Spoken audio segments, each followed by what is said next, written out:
આજરોજ ભાજપ પ્રદેશ ભાજપ જિલ્લા ભાજપના અધ્યક્ષ ભાઈ શ્રી અલ્પેશભાઈ ઢોલરિયા, અમારા ધારાસભ્ય શ્રીમતી ગીતાબા જયરાજસિંહ જાડેજા, અમારા જે મવડી મંડળ છે એ જયરાજસિંહ જાડેજા, અમારા વરિષ્ઠ નેતા અશોકભાઈ પીપળિયા, પિન્ટુભાઈ ચુડાસમા, તેમજ અમારા શહેર ભાજપના પ્રમુખ સમીરભાઈ કોટડિયા અને એમની સમગ્ર ટીમ અને મારા માન્ય સભ્યશ્રીઓ દ્વારા જે રીતે આજે અમને હોદ્દો જે રીતે આપવામાં આવ્યો છે તે બદલ હું એમનો હૃદયપૂર્વકનો ખૂબ ખૂબ આભાર માનું છું.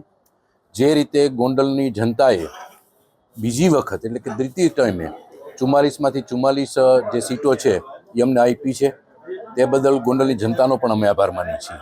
બિલકુલ જે રીતે અમારી જે રીતે નિમણૂક થઈ છે તે રીતે અમારા કાર્યકાળની અંદર સૌથી પહેલાં તો જે પાયાની જરૂરિયાત નાની મોટી લોકોની હોય છે તેને હું 48 કલાકની અંદર એના નાના મોટા પ્રશ્નો, પ્રાથમિક પ્રશ્નો પૂરી કરવાની ખાતરી આપું છું.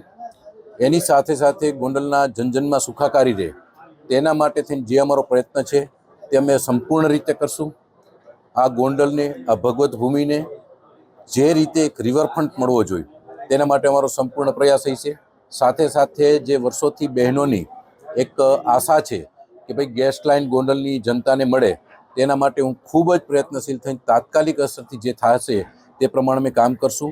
અમને જે ઈશ્વરે બુદ્ધિ શક્તિ આપી છે તે પ્રમાણે સૌ અમારા કાર્યકરની અંદર અમારા પ્રમુખશ્રી હોય, ઉપપ્રમુખશ્રી મનીષભાઈ હોય, દરેક લોકો, અમારા સભ્યશ્રીની ટીમો, અમે દરેક જેટલી અમારાથી શક્ય છે તે મહેનત કરી અને ગોંડલને અંતે ગોંડલના જનજનને અમે સુખાકારી તરફ લઈ જઈશું.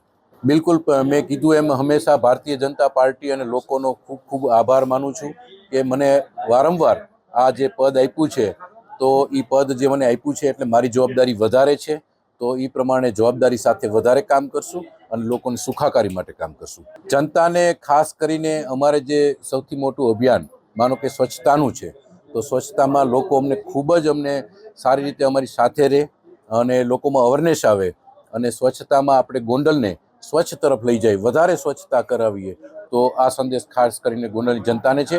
ગોંડલની જનતાને બીજો મારો સંદેશ એ પણ છે કે ખાસ કરીને જ્યારે ગોંડલની જનતાને નાનો મોટો પ્રશ્ન હોય તો હું મારો મોબાઈલ નંબર પણ જાહેર કરું છું.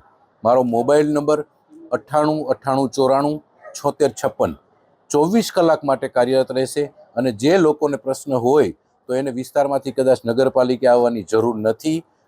મને ફોન કરશે તો હું મારા અધિકારીઓ કર્મચારીને મોકલીશ. જરૂર પડશે તો હું પોતે પણ ત્યાં સ્થળ ઉપર હાજર થઈ અને એના પ્રાથમિક જે કોઈ પ્રશ્ન છે કે મેજર પ્રશ્ન છે એનો નિકાલ કરવા માટે પ્રયત્નશીલ રહીશ.